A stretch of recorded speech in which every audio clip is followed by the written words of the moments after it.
আসসালামু আলাইকুম ভিউয়ার্স,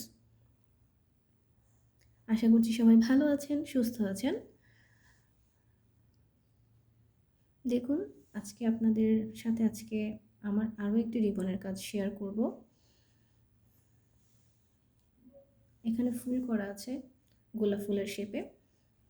এখন আমি আপনাদেরকে একটা প্রজাপতি করে দেখাবো। চলুন তাহলে করে ফেলি। প্রজাপতি করার জন্য আগে আমরা মাঝের এই অংশটা আগে করে নিব। সেটার জন্য এরকম একটা চিকন রিবন নিব, অল্প একটু নিলেই হয়ে যায়। এটার জন্য নিচ থেকে আমরা উপরে এভাবে পেঁচিয়ে আগে এখানে যে ডটের মতো বিন্দুটা আছে সেটা করার জন্য এই রিবনের উপর দিয়ে আমরা একটা ডটের মতো করে নেব।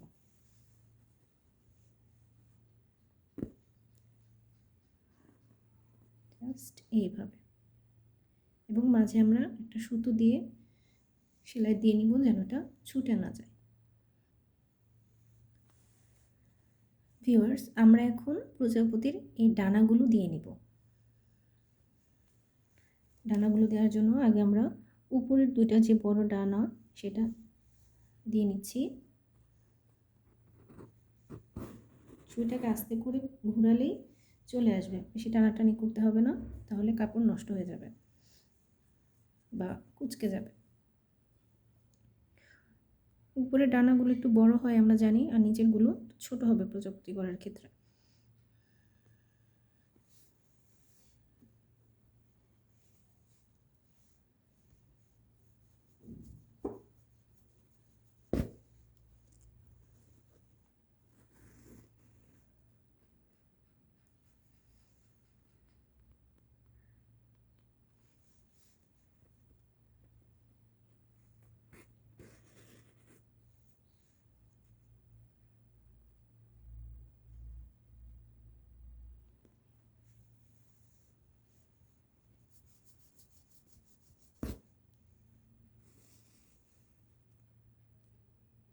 এখন আমরা নিচের এই ছোট ডানাগুলো দিয়ে নেব।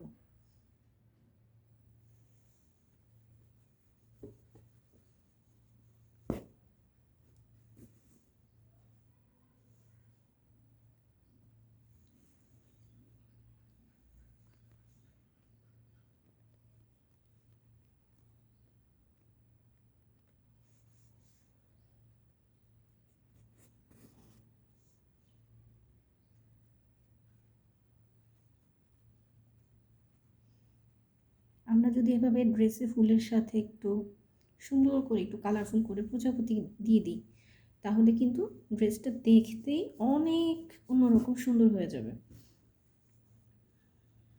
জাস্ট একটু ক্রিয়েটিভিটি করতে পারলেই আমাদের হাতের কাজটা আরও আকর্ষণীয় এবং ইউনিক হয়ে যাবে। এটাই তো আমাদের দরকার। হাতের কাজ তো অনেকেই করে, কিন্তু একটু যদি আমরা ইউনিকভাবে আমাদের নিজের কাজগুলো করতে পারি, তাহলেই সেটা বেশি দেখতে ভালো লাগে বা অন্যদের চেয়ে একটু অন্যরকম লাগে। এখন আমরা এই অংশগুলো করে নেব। প্রজাপতির এই অংশগুলো করে নেওয়ার জন্য জাস্ট আমরা এভাবে দুটো ফ্রেঞ্চ নট দিয়ে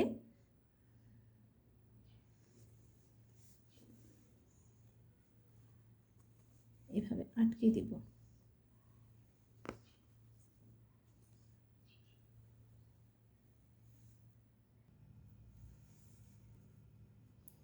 এখন আমরা আরেকটা দিয়ে নিব।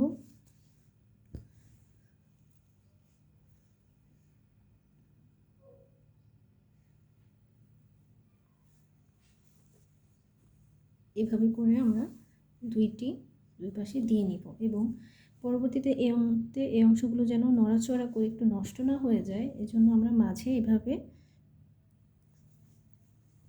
গিটের মতো করে দিয়ে নিব। ব্যাস, তাহলেই হয়ে গেল আমাদের সুন্দর রিবন দিয়ে প্রজাপতি করা। দেখতে পাচ্ছেন, হয়ে গেছে। আশা করছি বন্ধুরা, আমার ভিডিওটি আপনাদের ভালো লেগেছে এবং আপনাদের উপকারে আসবে।